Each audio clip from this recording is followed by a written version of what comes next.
And I was like so scared that I could not even close my eyes and fall asleep, because I thought if I close my eyes, um, that I will die.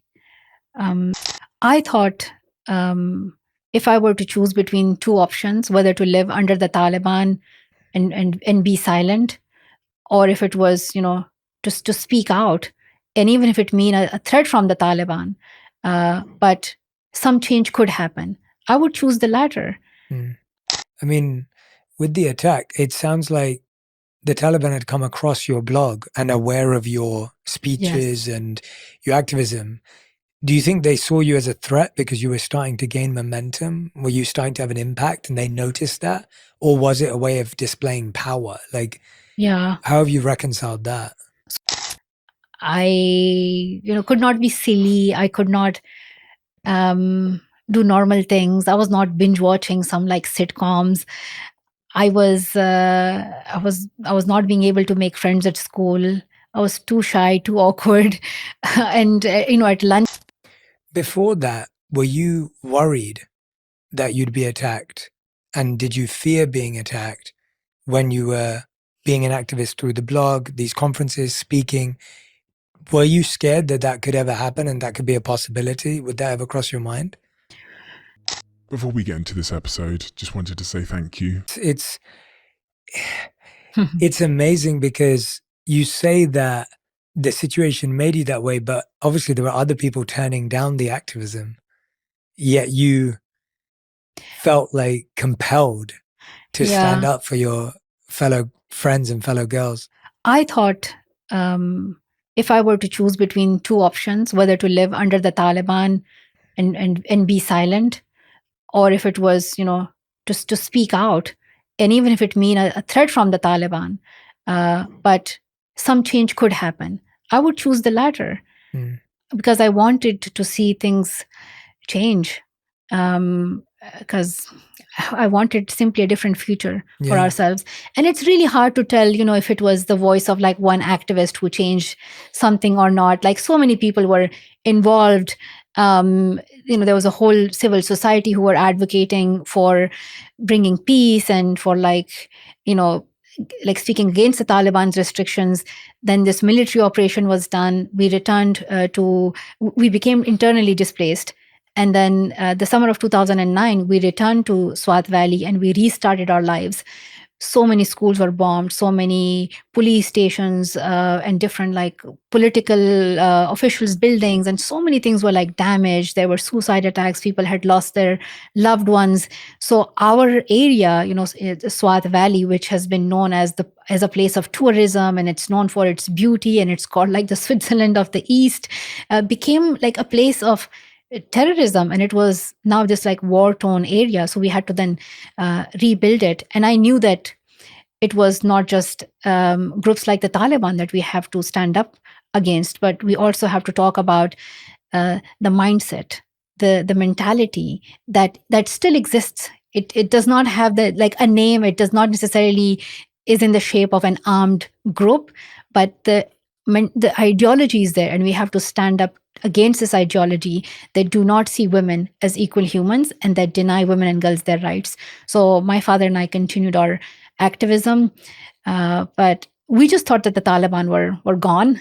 But somehow, they were still there in the distance.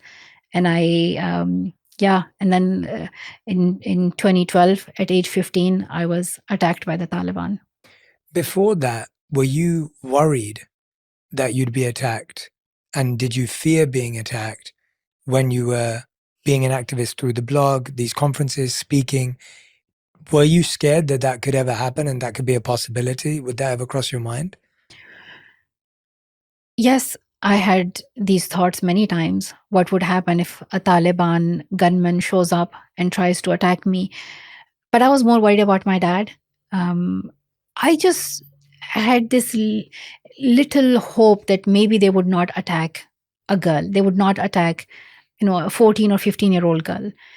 So yeah, like I every night I would be worried about my father more than me. I mean, even just listening to that, as I'm listening to your journey and your life, I'm like, there is so much courage and there is so much resilience for such a young person to be able to even make sense of what is going on, let alone put themselves at the center of it. And the fact that you were concerned about your father in that moment is so heartwarming, and at the same time it's painstaking because it's so much pressure on such a young person to take on. It's really incredible. I mean, in your book, and I want to be very sensitive to do with this because of the way you write about it, and when I was at this point in your book, it really took me a second to process it myself. And you talked about how you said, my life is so happy now and it's hard to look back. And I appreciate that. I can't even come close to imagine how hard it is to even reflect on being attacked by the Taliban. And in the manner that it happened, I believe you were on a bus. Yes, school bus. A school bus. So walk me through what you can, sensitively and mindfully, in the best way for you to share that experience so people can understand what happened. Yeah, so we were on our school bus, and I was just hoping I'd get to my home and prepare for my next day exams. It would be a normal school day the next day, but on the way, the Taliban gunmen stopped our school bus, and one person was distracting the driver at the front, and one guy showed at the back and asked, "Who's Malala?" And my face was uncovered. He immediately started firing bullets. One bullet immediately hit me on the left side of my forehead, and two bullets hit the friends who were sitting right next to me in their arms and in their hand.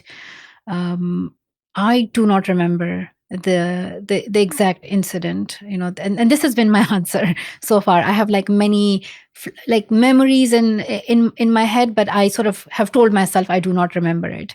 And I was then taken to a hospital, and from one hospital to then another, and then eventually I was moved to the UK for my further treatment. And I survived, my friend survived. I started my school again in the UK. My friends also were moved to the UK and they started their school. So when I look back, I'm just really grateful that that we are all alive and we completed our education. But like everything changed that day. We didn't make it to our homes. It was sort of a terrible moment. All I remember is the last day of school and then waking up in a hospital in Birmingham in the UK, and just realizing that I have a tube in my neck and I can't talk. And I just look around and I see these nurses and doctors speaking in English. They look very different than like the brown people I had seen in Pakistan. And I said, I feel like I'm in a different place. And I was sort of writing down to them to just tell me where I was. I said, where am I? Like, what happened to me? And I repeatedly asked one question: where's my father? And then I would also add, who's going to pay for this? I don't have money. So I was worried about the medical bill. I think Americans would understand where I was coming from. Absolutely, yeah. But I just wanted to get better and leave the hospital, go back to my old life. It took me a while to realize that, my life had taken a turn. My parents joined me 10 days later at the hospital. That was the first time I actually cried, because a lot of people might think that when I woke up, I might have been under like so much pain and trauma. I might have been crying day and night. No, I wasn't feeling normal. The pain is so intense that you just forget the normal emotions to process it, the normal reactions. So I couldn't even cry. And the first time I saw my family when they came back to when they came to the UK, that was the first moment I cried, because when you see your family, you connect with that normal life that you had before.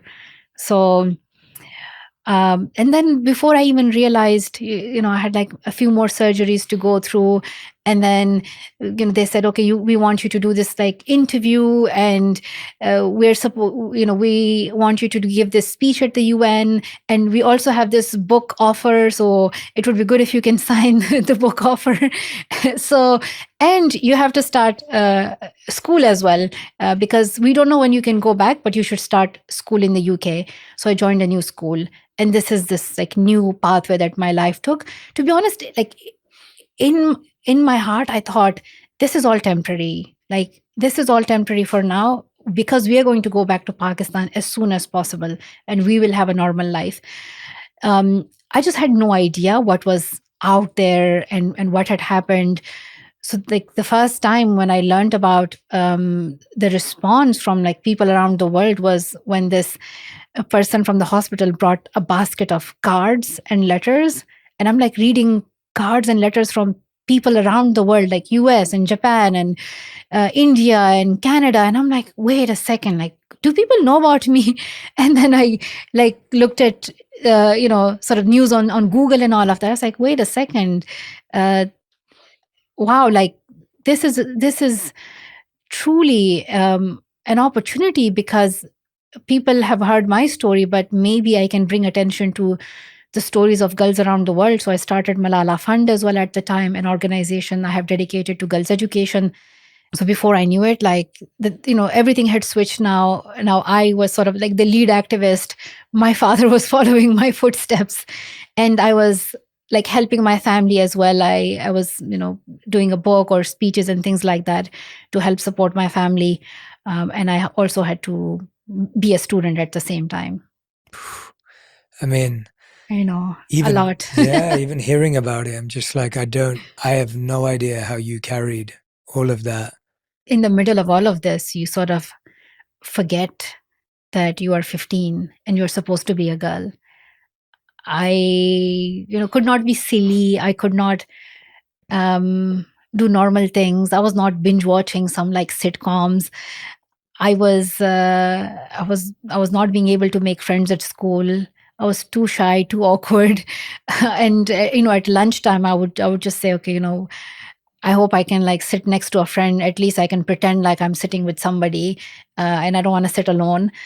So by the end of my school, I just had only made one best friend, and we're now like friends for life. But just one friend at school, and so that was all tough, because when you're like so busy and you have all of this work going on, it's hard. It's hard to be a normal student at school.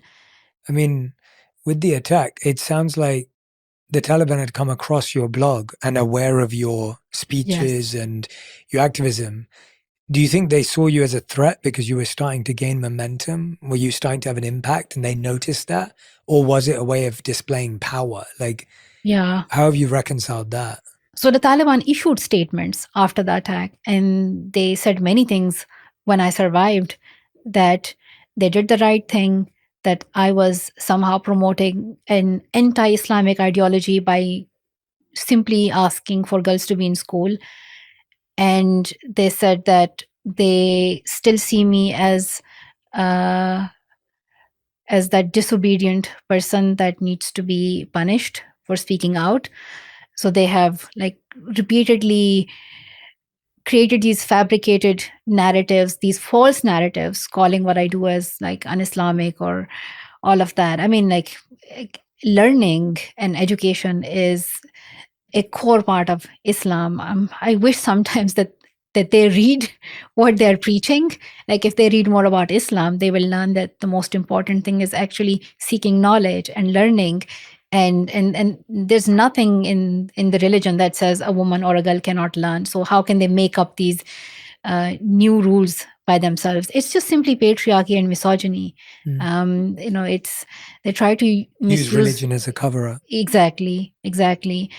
Yeah, I mean, I sometimes think about how much can I understand their ideology, and then how can I convince them? I was of this view for a long time. I thought maybe I could sit down with them and explain it to them, and I can tell them that, I have also read the Quran with translation, or like I know all the 99 names of Allah off by heart, and I can sort of say like, that they don't own the religion. Like there are all of us from many cultures and many backgrounds who connect with the faith, that education is not a threat to women. It's rather about their empowerment, and that it is a core part of Islam. But with time, I realized that it's not about that. It's not about changing their ideologies, but it's talking about the deep causes of why these extreme ideologies emerge. And education is a pathway to challenge indoctrination, to encourage critical thinking among people, and to empower people. Like, education is the most powerful equalizer, and it can help us address so many of these social economic injustices. And at the same time, if the Taliban do not want to see women and girls empowered or in education, the best way for me to fight back is to help girls and women get education and equal opportunities. So I shifted my focus. I said, I'm going to focus on educating girls. The Taliban wanted to stop one girl from learning. Let's educate every girl in the world.